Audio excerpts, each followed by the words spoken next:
Boa tarde. Hoje, segunda-feira, 15 de setembro de 2014, o RN Acontece está começando na tela da Band. Iberê Ferreira morre aos 70 anos após longa luta contra o câncer. O corpo do ex-governador será enterrado no final da tarde no cemitério de Emaús. Diferença de Henrique para Robson é de 6,8. Aponta a seta. Fátima mantém vantagem de 4 pontos sobre Vilma na pesquisa. O diretor do Instituto Seta, Daniel Menezes, é o entrevistado desta segunda-feira. Agora no RN Acontece.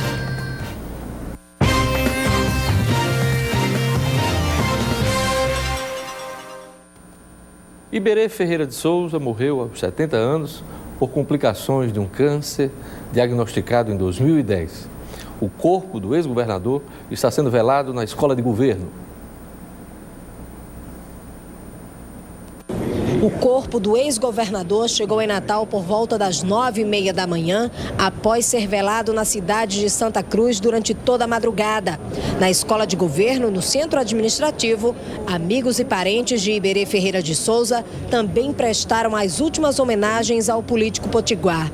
A governadora decretou luto oficial por 3 dias em todo o Rio Grande do Norte. Rio Grande do Norte está de luto e é solidário com a sua família, com seus filhos, netos, com todos os amigos de Iberê. O caixão foi coberto pelas bandeiras do Rio Grande do Norte e do município de Santa Cruz. Iberê Ferreira de Souza nasceu em Natal, mas amava a cidade da região do Trairi, onde iniciou a carreira política.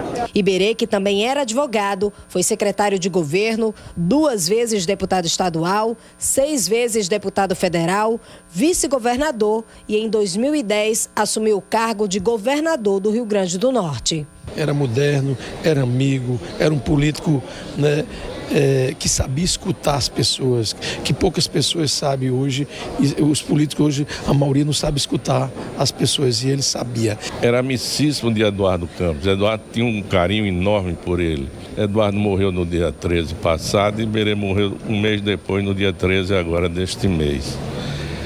O PSB está triste e desfalcado nacionalmente. O ex-governador morreu aos 70 anos por causa de uma infecção generalizada. Iberê estava internado no Hospital Sírio-Libanês em São Paulo e há 4 anos lutava contra o câncer. Um orgulho, deu vários ensinamentos para os filhos, ensinou a honestidade, a simplicidade, sempre elegante. E foi um bom marido, um bom filho ele foi, um homem realmente de se orgulhar. Diante de tantos problemas, ele queria voltar e queria enfrentar esses problemas de frente. E isso, para mim, é um exemplo e vou levar isso comigo para sempre. Daqui do Centro Administrativo, o corpo do ex-governador será levado pelo Corpo de Bombeiros em cortejo para o cemitério Morada da Paz em Emaús, onde será sepultado por volta das 4h30 da tarde. Antes do cortejo fúnebre, o sepultamento, marcado para as 4h30 da tarde, às 15 horas, na Escola de Governo, será realizada uma cerimônia, uma missa de corpo presente do ex-governador Iberê Ferreira de Souza. Eleições 2014, nova rodada de pesquisa das setas. O escândalo do propinoduto na Petrobras já provoca oscilações na eleição estadual. A diferença entre Henrique Eduardo Alves, do PMDB, e Robson Faria, do PSD, caiu para 6,8 pontos percentuais, segundo a nova rodada de pesquisas Seta no Minuto, divulgada ontem. Na estimulada, Henrique lidera com 35% das intenções de voto, contra 28,2% de Robson Faria. Roberto Paulino, do PSOL, ficou com 3% das preferências, seguido por Simone Dutra, do PSTU, com 2,3%, e por Araquém Farias, do PSL, com 0,4%. Brancos e nulos somaram 13,5% e não sabe ou não respondeu ficou em 17,6%. A pesquisa Seta no Minuto ouviu 1.700 eleitores em todo o estado do Rio Grande do Norte entre os dias 9 e 11 de setembro. A margem de erro é de 3% para mais ou para menos. O intervalo de confiança é de 95%. O levantamento foi registrado no TRE sob o número RN 00025/2014. Os números da pesquisa espontânea para o governo. A pergunta espontânea, Henrique Eduardo Alves abre um pouco mais a vantagem sobre Robson, cerca de 10 pontos percentuais. O candidato do PMDB aparece com 30,6% das intenções de voto e Robson Faria com 20,7%. Roberto Paulino tem 2,2%, mesmo percentual de Simone Dutra. Araquém é citado por apenas 0,1%. Brancos e nulos somaram 20,7% e não sabe ou não respondeu ficou em 23,5%. Rejeição, no quesito rejeição, Henrique lidera com 25,8%. Robson é rejeitado por 15,6% dos entrevistados da Seta no Minuto. A rejeição de Roberto Paulino ficou em 9,9%. Simone é rejeitada por 6,1% dos pesquisados e Araquém por 5,9%. Brancos e nulos somaram 19,7% e não sabe ou não respondeu ficou em 17%. O Instituto Seta perguntou aos entrevistados se votariam em um candidato envolvido em escândalo de corrupção. 91,3% responderam não. 4,1% disseram sim. E outros 4,6% não souberam ou não responderam. Senado da República. Fátima Bezerra mantém vantagem de 4 pontos em relação a Vilma de Faria, do PSB, na disputa pelo Senado, acima da margem de erro. Segundo a nova rodada de pesquisa Seta no Minuto, divulgada ontem, a petista lidera com 33,9% das intenções de voto na pergunta estimulada. Vilma de Faria tem 29,8%. Roberto Roncone, do PSL, tem 12,3% das preferências. Ana Célia, do PSTU, aparece com 2,2%. E Laílson Almeida, do PSOL, tem 1,3%. Brancos e nulos somaram 18,3% e não sabe ou não respondeu, ficou com 12,2%. Na espontânea, para o Senado, Fátima também lidera com 27%, seguida por Vilma, com 25%. Nesta situação, as duas estão em empate técnico dentro da margem de erro. Roncone tem 2%, Ana Célia e Laílson tem 1% cada. Brancos e nulos somaram 22%, mesmo percentual de não sabe ou não respondeu. Rejeição. Na disputa do Senado, a candidata Vilma de Faria apresenta maior índice de rejeição. Segundo a Seta no Minuto, a líder do PSB é rejeitada por 25,9% dos entrevistados. Fátima tem rejeição de 15,6%, seguida por Roncone com 10,8%. Laílson com 4,9% e Ana Célia com 4,4% de rejeição. Brancos e nulos somaram 20,7% e não sabe ou não respondeu 17,7%. Volto a dizer, pesquisa da Seta no Minuto foi registrada no TRE sob o número RN 00025/2014. E vamos aos destaques das revistas semanais do Brasil nesta segunda-feira. A revista Veja traz aqui na sua capa a fúria contra Marina. Nunca antes neste país se usou de tanta mentira e difamação para atacar um adversário como faz agora o PT. É o destaque de Veja. A revista Época traz aqui, como destaque, o propinoduto da Petrobras, né? A capa diz aqui, Época, a Petrobras e o Mensalão, depoimento exclusivo revela o elo entre os dois esquemas, porque o ex-diretor Paulo Roberto Costa decidiu abrir o jogo. A revista Isto É também traz aqui o escândalo da Petrobras. Como o esquema na Petrobras abasteceu as campanhas de aliados do governo, as investigações da Polícia Federal que desvendam o modus operandi do propinoduto denunciado pelo ex-diretor da estatal, Paulo Roberto Costa. Carta Capital também trata do mesmo assunto, do escândalo da Petrobras, o escândalo e a eleição. O vazamento seletivo da delação premiada do ex-diretor da estatal presta-se ao jogo político rasteiro, mas o Ministério Público e a Justiça tentam proteger a operação e transformá-la em um marco de combate à corrupção. São os destaques das revistas semanais. Olha, na hora de fazer um plano de saúde para sua família, invista no plano que investe em você. O Apvida já conta com a maior estrutura em assistência médica de todo o Norte e Nordeste e não para de crescer. Faça a escolha de mais de 2.400.000 pessoas e aproveite toda a tecnologia, segurança e qualidade para manter sua saúde sempre em alta. E tudo isso por um preço pequeno, Preço pequeno, cabe no seu bolso. Ligue agora para o 32 20 50 21. 3220 5021 e garanta seu plano. Apvida, saúde ao seu alcance. Veja a seguir a entrevista com Daniel Menezes, do Instituto Seta. As pesquisas, a reta final da eleição, são assuntos da minha entrevista com ele. Eu volto em instantes com o RN Acontece.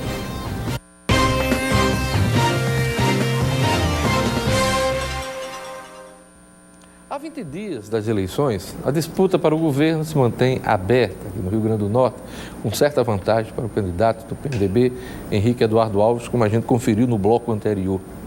Já na corrida para o Senado, a eleição promete ser voto a voto. O entrevistado hoje é o diretor do Instituto Seta de Pesquisas, Daniel Menezes. Boa tarde, Daniel. Boa tarde telespectadores. Esta avaliação, quer dizer, a eleição ainda está aberta no Rio Grande do Norte ou a gente já pode apontar aí uma definição desse quadro no primeiro turno? Eu acredito que está ainda completamente aberta, porque os candidatos estão bastante próximos uns dos outros, sobretudo no Senado. E é preciso ressaltar que, historicamente, há uma quantidade de não votantes, a pessoa que anula o voto, que não vai votar, né, em torno de 20%. Hoje a gente tem ainda um número de 35% de pessoas que ou não vão votar ou se encontram indecisos, né? Ou seja, se a gente pegar o número histórico e subtrair, a gente vai ter ainda uma margem de em torno de 15% dos eleitores que podem ir para um lado ou ir para o outro, né? Eu acredito que esse eleitor só vai se definir efetivamente no final da eleição, na última semana. Então, quer dizer, a gente pode aferir que cerca de 15% dos eleitores estão indecisos, segundo os números da própria pesquisa Setas. Sem dúvida alguma. E esse número vai ser fundamental para definir a vitória de um dos candidatos no caso do Senado e no caso da disputa majoritária, mais especificamente voltada para o governo estadual, esse número pode forçar um segundo turno. O segundo turno hoje ainda se estabelece como tendência, não dá efetivamente para afirmar. Alguns institutos de pesquisa, se não me engano, o IBOP já sinaliza, quase uma coisa certa, a definição da eleição estadual para o governo no primeiro turno. A pesquisa da Seta não dá para apontar isso com certeza, né? Sem dúvida alguma, porque, como eu disse anteriormente, há um número significativo de eleitores que não têm candidato ainda, que não se decidiram, e é preciso ressaltar que a eleição está aberta. O candidato, o Henrique Eduardo Alves, me parece que bateu num teto, não é? Isso não apenas pela pesquisa Seta, mas a gente pode analisar esse fato com relação aos demais institutos. E há uma perspectiva de crescimento dos pequenos candidatos e de crescimento ao mesmo tempo também de Robson Faria, né? O que pode sinalizar, é cedo para dizer, mas o que pode sinalizar a consolidação do segundo turno. Levando em conta as 3 últimas rodadas, né? Desde a segunda quinzena de agosto, o portal No Minuto, em parceria com a Seta, vem apresentando os números. Levando em conta as 3 últimas pesquisas, dá para dizer que a onda de escândalos, envolvendo inclusive a Petrobras, como a gente viu nas revistas semanais, provoca alguma mudança no quadro local, Daniel? Eu acho que impactou. Né? E impactou não apenas o escândalo em si da Petrobras. É preciso ressaltar também a mudança de postura do programa eleitoral do candidato Robson Faria, que passou agora a apresentar uma agenda negativa com relação ao seu oponente. Eu acho que isso também deve ser levado em consideração além do tom mais agressivo, né? Por parte de um dos candidatos contra o outro, isso é essa mudança de postura que você faz referência? Isso, eu não diria agressivo, porque eu acho que toda eleição é importante que o candidato aponte os defeitos do oponente. Se o candidato não aponta os defeitos do oponente, a gente tem apenas candidatos falando bem de si próprios, né? E aí isso não cria um ambiente de informação plena para o eleitor. Cabe ao candidato apresentar o que ele tem de bom, né? O que ele apresenta de positivo e mostrar ao mesmo tempo também o que supostamente o seu candidato oponente tem de negativo, e isso ajuda o eleitor a escolher. Aí eu lhe pergunto, né? Muita gente só quer saber de propostas durante a campanha. Há quem diga que o eleitor, quando vai assistir o horário eleitoral, a propaganda eleitoral, quer saber das propostas, quer saber de briga entre os candidatos. E a gente vê aí o destaque que as revistas semanais, Veja e outras, estão dando a saraivada de agressões, críticas dos adversários em relação à candidata Marina. O que é que o eleitor quer, à luz das pesquisas? Mais propostas ou mais denúncias? Eu diria que o eleitor quer mais informação. Não acredito também que a mudança de tom no âmbito da disputa federal está sendo recusada pelo eleitor, sobretudo porque depois que a candidata Dilma Rousseff começou mais fortemente a atacar, né, a mostrar supostas inconsistências em sua oponente, o que aconteceu foi que ela subiu e sua candidata oponente caiu. Né? Isso é atestado por todos os institutos em âmbito nacional. Eu acredito que a gente precisa ter um outro olhar com relação àquilo que é enxergado hoje por alguns eleitores como baixaria. Né? Se a gente não tem aquilo que é chamado hoje de baixaria, o que a gente tem, repito, o que a gente vai ter na eleição é apenas um candidato falando bem de si próprio. O outro candidato fala bem dele mesmo e aí, no final das contas, há um processo de santificação coletiva. Né? Me parece que o eleitor não quer isso. Me parece que o eleitor quer ser informado porque, no final das contas, o eleitor entende que esse candidato ao Senado, ao governo, ou candidato a presidente, ele vai, no final das contas, gerenciar a vida vai influenciar diretamente a vida desse eleitor. Então, ele quer saber como é que ele se comporta no âmbito familiar, quais são os valores morais que ele pratica, qual é a agenda econômica, como é que ele encara os programas sociais, ele é a favor, ele é contra do programa X, do programa Y, ele quer saber de tudo. E é legítimo que ele assim proceda. Segundo as setas, os números apresentados neste final de semana, houve uma oscilação negativa do candidato que está liderando as pesquisas aqui no Rio Grande do Norte e se atribui, né, inclusive, de acordo com o seu entendimento, o problema da Petrobras, as denúncias e a mudança de postura do adversário.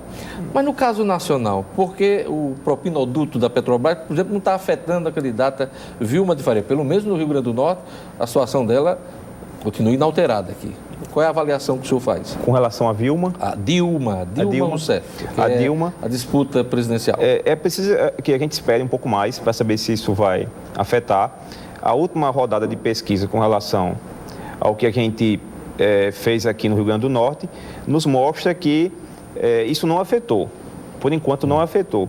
Me parece que esse escândalo irá continuar na pauta da mídia durante algumas semanas, até o dia da eleição. Nós estamos a 20 dias da eleição, né? O senhor acredita que esse assunto ainda vai ganhar fôlego, vai ganhar força ainda? Há aquela tradicional tentativa de produzir uma bala de prata, né? Aquilo que vai retirar a liderança do candidato que está na frente. E me parece que esse processo irá permanecer por mais uma semana ou 2 semanas, chegando até as vésperas da eleição, que se avizinha muito rapidamente. Agora, no caso do Rio Grande do Norte, com a mudança de postura nacional, isso também se refletiu no sentido de aumentar, inclusive, a rejeição de Marina Silva aqui no Estado. A nossa pesquisa, produzida pelo Instituto Seta, em parceria com o No Minuto, mostrou que a rejeição de Marina Silva cresceu na última semana. Né? E eu acho que tem a ver também com a mudança de postura no programa político gratuito eleitoral. E a exposição da candidata, né? Quanto mais conhecida, mais a rejeição aumenta, né? Sem dúvida. No caso do Senado, aqui a disputa permanece acirrada. A Vilma de Faria começou, de acordo com as pesquisas de vários institutos, na frente, mas a gente já vê aí uma certa mudança aí no cenário pró-Fátima Bezerra. É este o cenário? Quer dizer, elas estão em condição de empate técnico, pelo menos na espontânea, né? Isso. O cenário é completamente aberto. O eleitor indeciso vai ser muito importante para definir na reta final, acredito que na última semana. E há uma disputa silenciosa também com relação ao perfil geográfico do voto dos candidatos. Enquanto que Fátima lidera mais fortemente nas grandes e médias cidades, conforme as pesquisas que a gente vem desenvolvendo, Vilma de Faria ela é mais forte nas pequenas cidades. Há uma disputa silenciosa também nesse sentido, que é importante a gente ressaltar. Só repetindo, ela tem uma tendência mais forte nas grandes cidades. Grandes e médias cidades. Ao passo que Vilma, ela tem maior... Não, isso Fátima. Fátima. Pequenas e grandes cidades. Isso. Fátima tem uma votação mais significativa nas cidades grandes e médias. Grandes e médias, Fátima. Isso. Ao passo que nas pequenas cidades, Vilma leva vantagem. Isso é importante levar em consideração também. Essa margem que Fátima tem mantido, pelo menos na estimulada, ela já se consolidou ou pode haver alguma alteração, principalmente na semana e no dia da eleição? Qual é a avaliação que o Instituto Setas faz? Me parece que em Mossoró já se encontra bem consolidado. Fátima vai vencer em Mossoró. E Natal... Você já pode afirmar isso, quer dizer, o Instituto Setas arrisca isso. Tudo leva a crer que ela vence em Mossoró, conforme as nossas 3 últimas pesquisas. Em Natal, o cenário permanece aberto.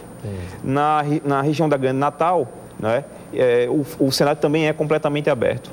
E é uma tendência, vamos dizer assim, de vitória de Vilma nas pequenas cidades.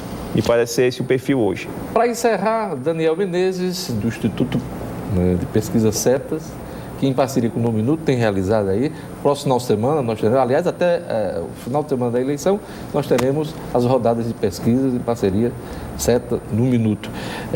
Para encerrar, não existe a certeza de primeiro turno, de definição da eleição do primeiro turno. Eu não arriscaria porque seria prematuro da minha parte falar que há uma eleição em primeiro turno já se processando nesse momento. É melhor que a gente aguarde, é importante que a gente aguarde mais para ver como é que se dará o desenrolar dos fatos. Há 15 dias, nós estamos a 20, mas há 15 dias da eleição a gente terá uma definição maior do quadro ou essa coisa vai ficar para a última semana? Eu acho que fica para a última semana. É isso aí. Eu queria agradecer a presença de Daniel Menezes, do Instituto Setas, pesquisa. No próximo nós teremos mais uma pesquisa no portal No Minuto. Obrigado, Daniel, por sua presença aqui no nosso programa. Eu que agradeço.